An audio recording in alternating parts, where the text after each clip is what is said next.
Dando prosseguimento ao nosso programa, vamos para o quadro O que a Bíblia diz. E este quadro conta com a participação de seus ouvintes através do telefone 3307-4429 e também pelo WhatsApp 996387610. Você pode ligar e fazer a sua pergunta ou seu comentário sobre o assunto que nós estamos estudando. E nós estamos estudando sobre a defesa da fé, apologia da fé cristã. Estamos aqui com o pastor Max. Estaremos então falando sobre este tão importante tema, fazer a defesa da fé.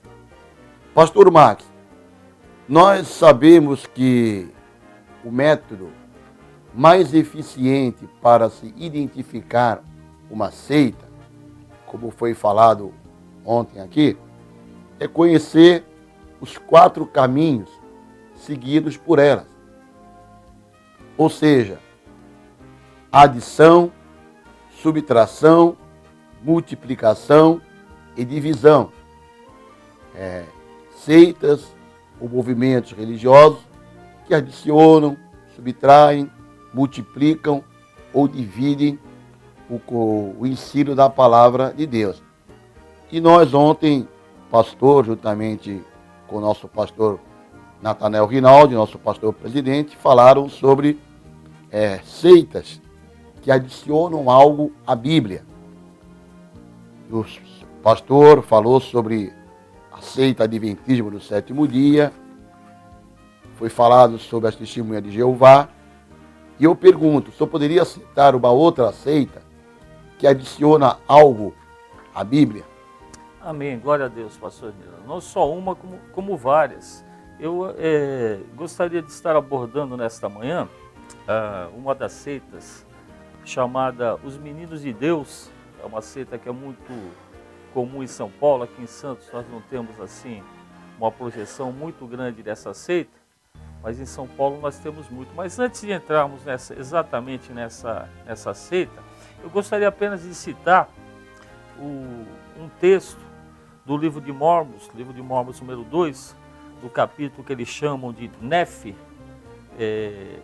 capítulo 29, versículos 9 e 10, que eles falam assim, os mormons. Eu vou citar isso, Miranda, porque eu tive uma abordagem de um dos ouvintes do nosso programa, e ele me falou a respeito disso. Vocês falaram dos mormons, a igreja não é a igreja dos santos dos últimos dias, né? Porque assim que eles são...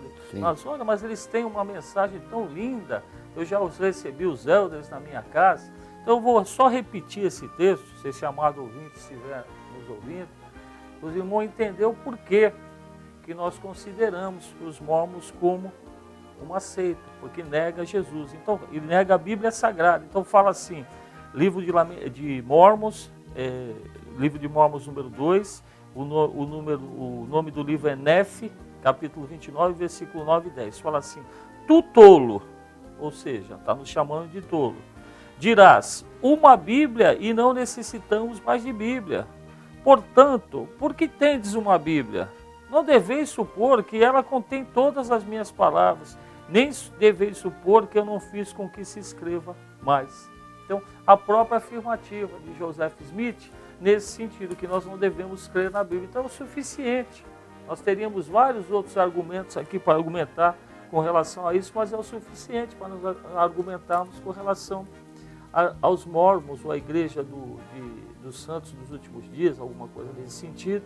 Ela é totalmente antibíblica, ou seja, contrária à palavra de Deus. Então nós sabemos que é uma seita que adiciona algo à Bíblia Sagrada. Então nós não aceitamos dessa maneira. Mas, Miranda, como você me perguntou, numa sequência, nós podemos falar desse segmento chamado Os Meninos de Deus, alguns conhecem como uma família. Então esse segmento o seu líder espiritual, o seu fundador é David Berg. Então ele diz o seguinte, com relação a ler a Bíblia. Olha a declaração dele, Miranda. E quero dizer-vos francamente, se há uma escolha entre lerem a Bíblia, quero dizer-vos que é melhor lerem o que Deus diz hoje, de preferência ao que disse há 2.000 ou há 4.000 anos atrás. Vamos fazer só uma paradinha aqui, Miranda. Isso é terrível, né, pastor? A palavra de Deus, ela é eterna, ela é imutável. Então, não há diferença no que a palavra nos disse há 2.000 anos atrás, há 4.000 anos atrás. Então, aqui nós já vemos algo totalmente contrário à palavra de Deus. E ele continua. Depois, quando acabarem de ler as últimas cartas de Mó, olha só, Miranda. Depois, quando acabarem de ler as últimas cartas de Mó, que cartas são essas de Mó? Talvez o amado ouvinte esteja perguntando. Apenas M.O. É que David Berg, ele se refere a ele mesmo como sendo quem? Como sendo a Moisés. Então ele é Moisés dos novos tempos. Então ele fala, depois que vocês acabarem de ler as últimas cartas de Mó, podem voltar a ler a Bíblia. E as cartas velhas de Mó. Quem são as cartas velhas de Mó? As cartas, os 5 livros do Pentateuco de Moisés. Então ele se coloca numa questão de superioridade à Bíblia, e ele cita também as cartas de Mó, ou seja, as cartas de Moisés, as velhas cartas que serão de Moisés, as atuais são dele. Isso aí não é afirmação minha, não é afirmação tua, Miranda, mas são transcrições da própria literatura deles. Eles têm um livro chamado Velhas Garrafas. Mó, publicado em julho de 1973, na sua página número 11, na sua edição de número 242. Então, práticas abomináveis segundo a moral bíblica, que são justificadas com a Bíblia deles. Então, eles, através das cartas de Mó, eles fazem essa referência. Nós conversávamos até um pouquinho antes aqui do programa, com relação a essa seita. Ela tem algo assim extremamente perigoso, Miranda. Eu sei que você também tem esse conhecimento, gostaria que você abordasse a questão da prática sexual. Eles usam, inclusive, a prática sexual para buscar chamariz, né? as pessoas para essa seita. É algo terrível, né, o pastor Max? E o que me chama a atenção aqui, o pastor enfatizou que eles dizem que é melhor ler os ensinamentos de David Berg do que a Bíblia. Quer dizer, dão preferência aos ensinamentos do seu fundador do que a Bíblia. Então é uma adição, né? Já estão adicionando algo à Bíblia. Mas o que o salmista fala sobre a Bíblia? Lá no Salmo 119, versículo 11. Escondi a tua palavra no meu coração para eu não pecar contra ti. Verdade. Então a palavra de Deus, quando lida e praticada, ela leva a pessoa a ter uma vida de afastamento do pecado. Olha a importância da Bíblia, né? Escondi a tua palavra no meu coração, a Bíblia, para eu não pecar contra ti. Aí vem esse fundador aqui, dizendo que é melhor ler os seus livros, os seus ensinamentos, do que a Bíblia. Verdade, pastor. E nós, ainda nesse segmento de adição, Miranda, nós poderíamos falar também sobre a Igreja da Unificação.